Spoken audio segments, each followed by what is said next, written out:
அவன் வார்த்தையை நீ நம்பாத கானிஷ்கா. நீயே யோசிச்சு பாரு. உன் உதவி இல்லாம நான் அந்த நாகமணியை அடையவே முடியாது. அந்த நாகமணி எங்க இருக்குன்னு எனக்கு தெரிஞ்ச உடனே உனக்கு நான் சொல்லாம இருப்பேனா? ரொம்ப நாளா நான் காத்துக்கிட்டு இருந்த அந்த தருணம் இதோ நாளைக்கு ராத்திரி தான் வரப்போகுது. வரட்டும், அதுக்காக தான் நான் ஆவலா காத்துக்கிட்டு இருக்கேன். என்னுடைய ஆசைகள் நிறைவேறக்கூடிய காலம் நெருங்கிக்கிட்டே இருக்கு. நாகமணி என்னைக்கு இருந்தாலும் வாசுகி வம்சத்தோட சொத்து. வா, அது மட்டும் என்னைக்குமே நடக்காது. நாகமணி என்னைக்கு இருந்தாலும் இந்த தக்ஷக வம்சத்துக்கு தான் சொந்தம். உடனே பகல் கனவு காணாத. என்ன அமிர்தா, பாவம் அவன் அவ்வளவு தூரம் கேட்டுட்டு இருக்கா, நீ ஊன்னு சொல்லக்கூடாதா? அதுவும் இல்லாம புதுசா கல்யாணம் ஆன பொண்ணு நீ தனியா கோவிலுக்கு போனேன்னா பாக்குறதுக்கு நல்லா இருக்கும். சொல்லு. அது மட்டும் இல்லங்க, சாமிக்கு தேங்காய் உடைச்சு நானும் நிறைய விஷயங்களை வேண்டிக்கணும். நாம ஒன்னா போலாம், ஆனா தனித்தனியா வேண்டிக்கலாங்க. நான் உங்க பூஜையில குறுக்க வர மாட்டேங்க. ஓகேவா? சரி, உங்க இஷ்டம். இனிமே என்ன, கிளம்புப்பா. அதான் உன் தேவதை வரம் கொடுத்துட்டால.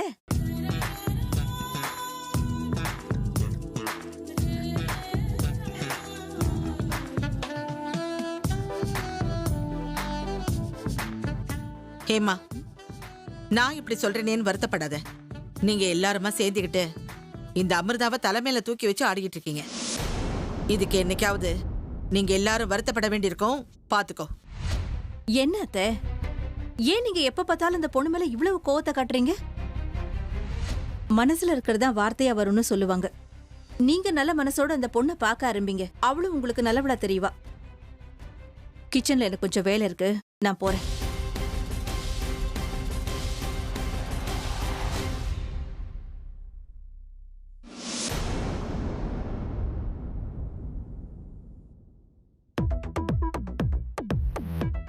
ஏங்க அமிர்தா, அதேனா அதே நீங்க அதே கார் செட்டுங்க.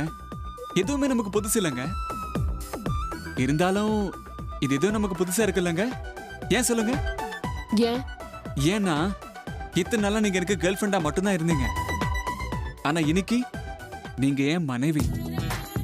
எத்தனை பேருக்கு கேர்ள் ஃப்ரெண்டா மனைவி அடையிற அதிர்ஷ்டம் இருக்குன்னு சொல்லுங்க. அந்த விஷயத்துல நான் ரொம்பவே அதிர்ஷ்டக்காரங்க. உண்மைதான், எல்லாத்துக்குமே ஒரு குடுப்பனை இருக்கணும்ல. அப்பாடி, இப்போவாது பேசுறீங்களே.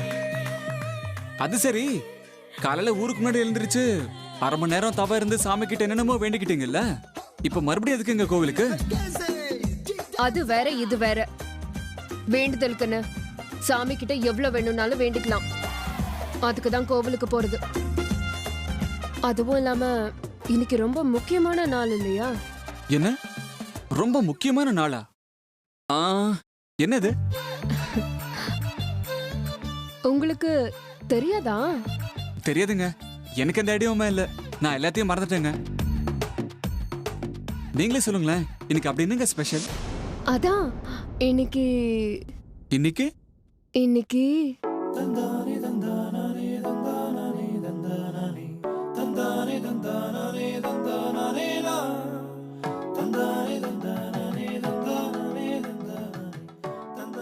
பாத்தீங்களாங்க, நம்ம 2 பேரோட ஃபர்ஸ்ட் நைட்டுக்கு பெரியவங்கள ஆசீர்வாதம் பண்ணிட்டாங்க.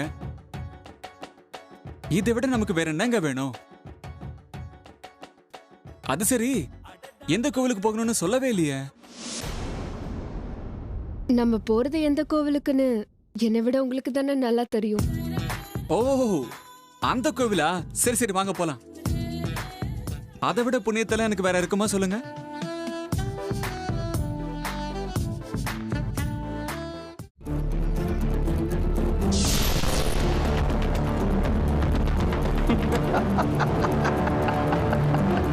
மகா குருதேவா, இன்னமும் அங்கேயேவா தொங்கிக்கிட்டு இருக்கீங்க? சொல்லுங்க, என்ன முடிவு பண்ணிருக்கீங்க? எந்த முடிவை பத்தி நீ கேக்குற கானிஷ்கா? முடிவு பண்றது நாம இல்ல, அந்த ஆண்டவன். முதல்ல உங்க நாடகத்தை நிறுத்துங்க. அந்த நாகராணி எங்க இருக்கான்னு சொல்லுவீங்களா மாட்டீங்களா? மாட்டேன், நான் சொல்ல மாட்டேன். அப்படின்னா சாகுற வரைக்கும் இப்படியே மரத்துக்கு கீழே தொங்கிக்கிட்டே இருங்க. இங்கதான் உங்களுக்கு மரணம். இப்படியே தொங்கிக்கிட்டே இருந்து கடைசியில செத்து போய் இந்த மரத்தோட மரமா தொங்கிக்கிட்டே இருங்க. அந்த அளவுக்கு உனக்கு அகங்காரம் இருக்கா கானிஷ்கா?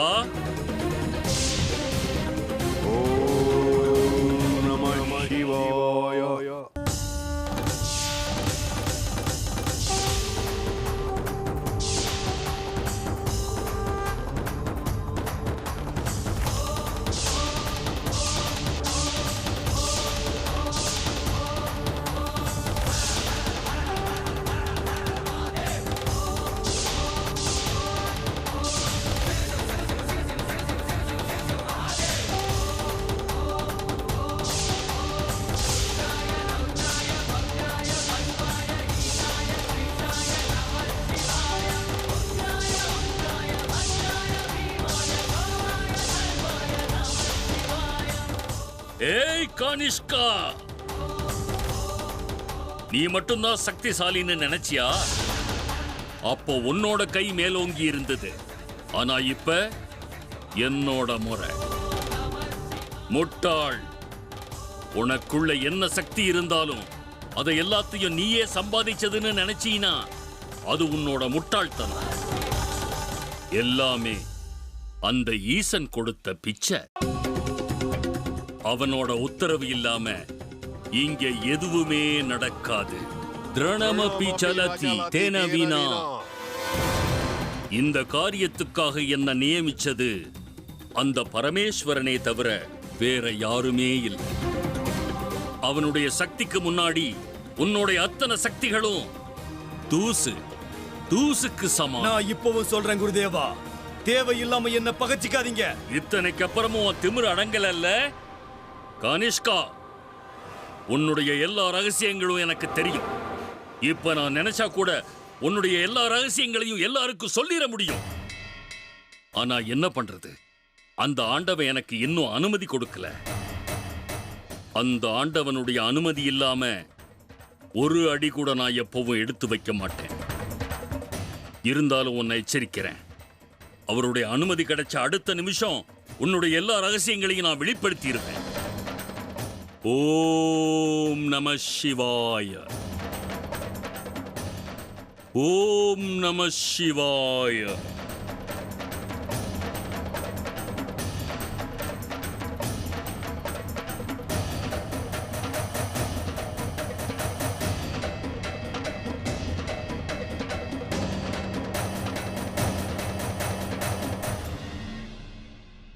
ஹலோ, யாரு?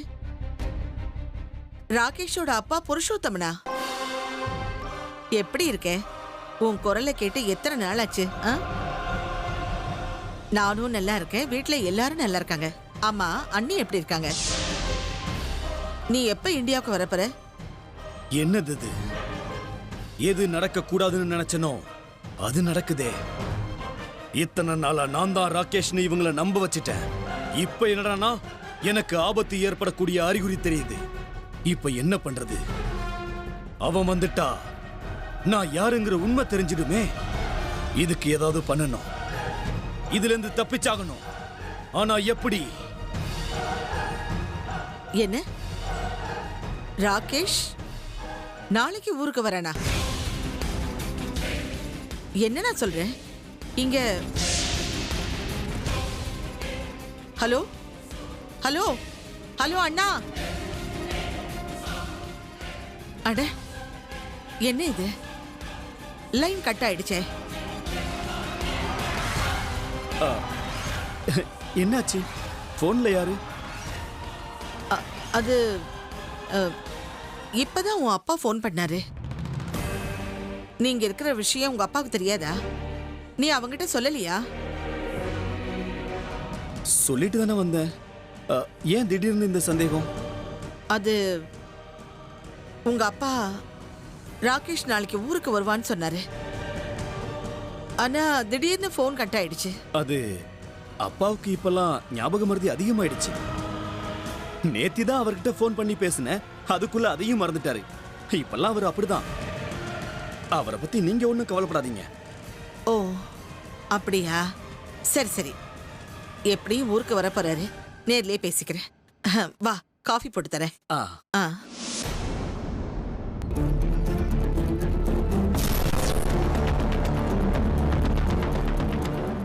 இவங்களை எப்படியோ நம்ப வச்சிட்டேன். ஆனா நாளைக்கு வரப்போற ராகேஷ், அவனை ஒரு வழி பண்ணணும். இல்லனா காரியமே கெட்டு போயிடும்.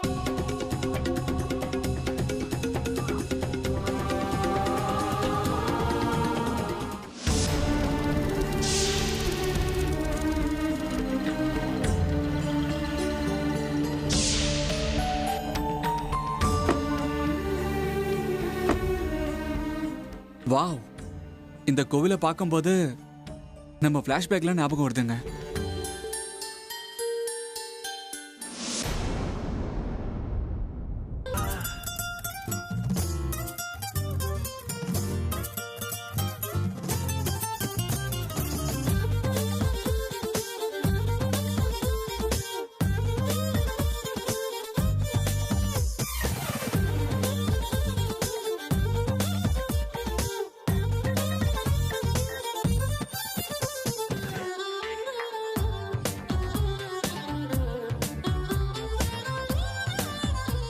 நீங்க எனக்கு எவ்வளவு ஆட்டம் காட்டுங்க. நானும் நீங்களும் ஹஸ்பண்ட் அண்ட் ஒய்ஃபா இந்த கோவிலுக்கு வருவோன்னு நான் நினைச்சு கூட பார்க்கலாங்க.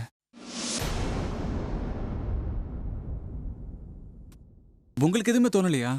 நேரமாச்சு, உள்ள போய் சாமிக்கு நமஸ்காரம் பண்ணலாம் வாங்க.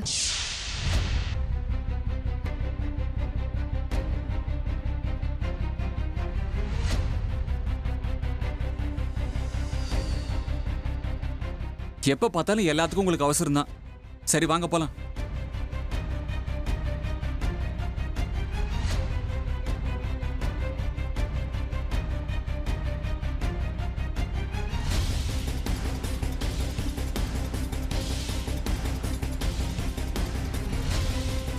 டேய் வாங்கடா, பாம்பு இங்க இருக்கு.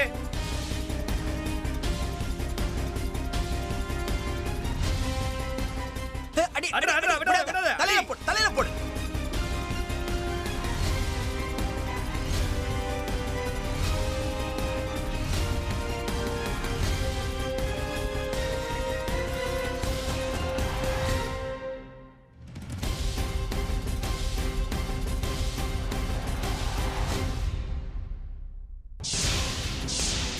இதோட கதை முடிஞ்சிருச்சு.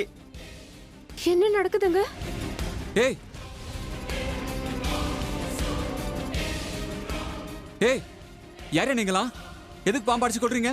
யோ, அதெல்லாம் கேட்கறதுக்கு நீ யாரியா? வந்தமா வந்த வேலையை பார்த்துட்டு போனமான்னு இருக்கணும். இந்தாடா, இதை அந்த பக்கமா தூக்கி போட்டுரு. வாங்க போலாம். வாடா வாடா சீக்கிரம். ஒரு நிமிஷம் நில்லுங்க. உனக்கு என்னமா பிரச்சனை? பாம்புங்களெல்லாம் எதுக்கு அடிச்சு கொள்றீங்கன்னு தெரிஞ்சுக்கலாமா? எங்க அண்ணன் துர்கா பிரசாத் சொல்லி அனுப்பியிருக்காரு. அவர் சொல்றத செய்யறதுதான் எங்க வேலை. ஏய், தூக்கி போட்டீங்களாடா? அப்படியே தூக்கி போட்டு வாங்கடா.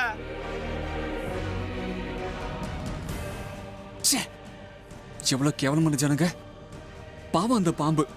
இவங்களுக்கு என்ன பண்ணிடுச்சுன்னு சாவடிச்சிட்டாங்க. ஓம் நம சிவாய.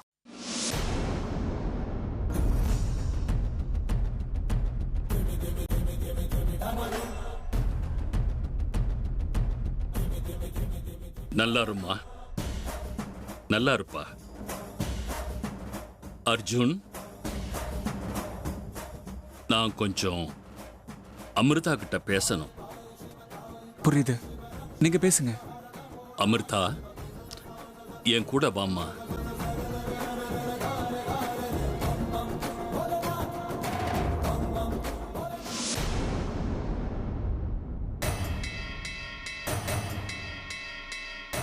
என்னடா பண்ணிட்டு இருக்கீங்க? தூக்கி போடுங்கடா. வா போலாம்.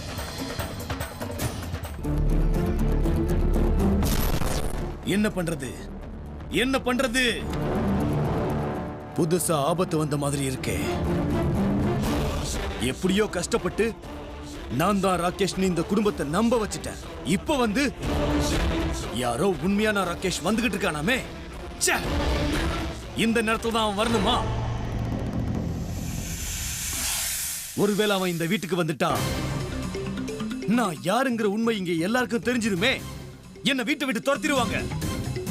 அப்புறம் நாகராணியை நான் வேட்டையாடுறது, நாகமணியை நான் தேடி பிடிக்கிறது எதுவுமே நடக்காம போயிடும். எல்லாமே வீணா போயிடும்.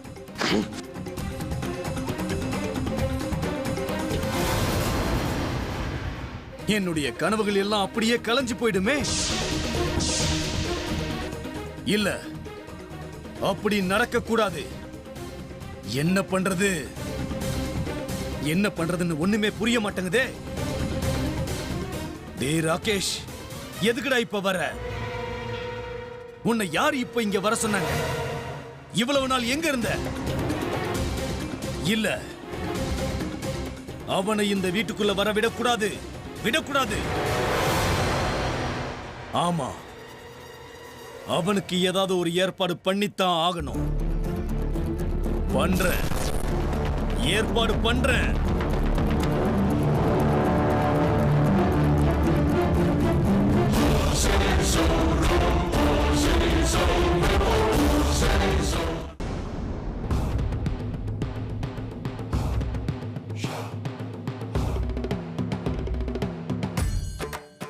இதுக்கெல்லாம் நீதான் காரணம் அமிர்தா. நானா? நான் எப்படி காரணமாவேன் குருதேவா? நீங்க என்ன சொல்ல வரீங்க? அந்த துர்கா பிரசாத் உன்னை தேடிக்கிட்டு இருக்கான். நாகராணி நாகமணியை தேடி வந்திருக்கான்னு அவனுக்கு தெரிஞ்சு போச்சு. அதனாலதான் ஊர்ல இருக்கிற எல்லா பாம்புகளையும் கண்ட இடத்துல அடிச்சு சாகடிக்கணும்னு ஆளுங்களை அனுப்பி வச்சிருக்கான். நாகங்களுக்கு மரண ஹோமம் நடத்துறதுக்கு துடியா துடிக்கிறான் அமிர்தா.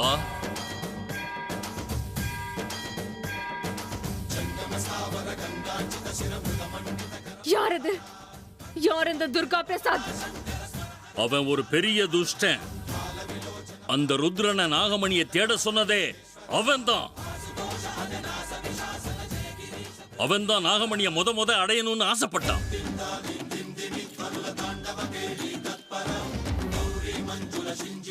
ருத்ரனை பயன்படுத்திக்கிட்டு எல்லா காரியங்களையும் செஞ்சது அவன்தான். அப்படின்னா என் அப்பா அம்மா செத்ததுல அவனோட பங்கு இருக்கு.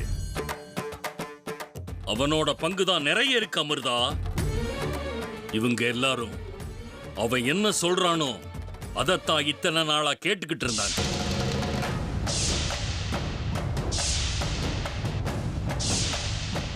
உனக்கு இன்னொரு விஷயம் தெரியுமா அமிர்தா? அந்த பைரவன் கூட இவனோட ஆளுதான்.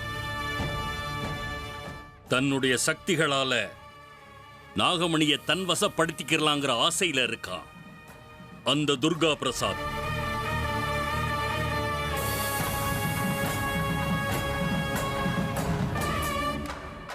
மொத்த நாகலோகத்தையே, நாகத்தோட வம்சத்தையே நிர்மூலமாக்கணும்னு துடிச்சுக்கிட்டு இருக்கான் அவன். ஜாக்கிரதை. என்னோட எதிரிங்க பட்டியல்ல ஒரு புது பேர் சேர்ந்திருக்கு.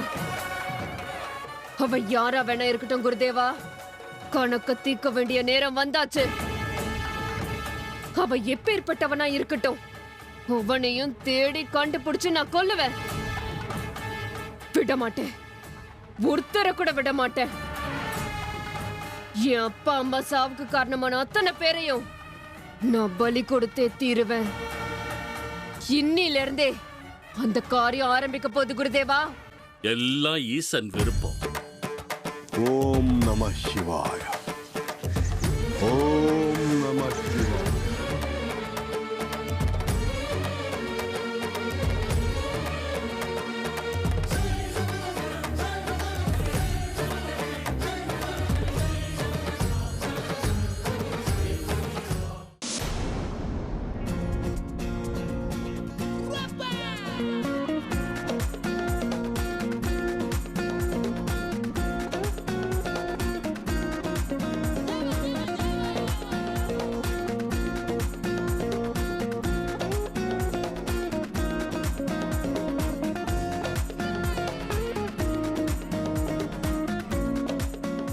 என்ன இது? அத்தைக்கு கால் பண்ணா ரிசீவ் பண்ணவே மாட்டேங்கிறாங்க. பிஸியா இருக்காங்க போல இருக்கே. லேண்ட்லைனுக்கு ட்ரை பண்றேன்.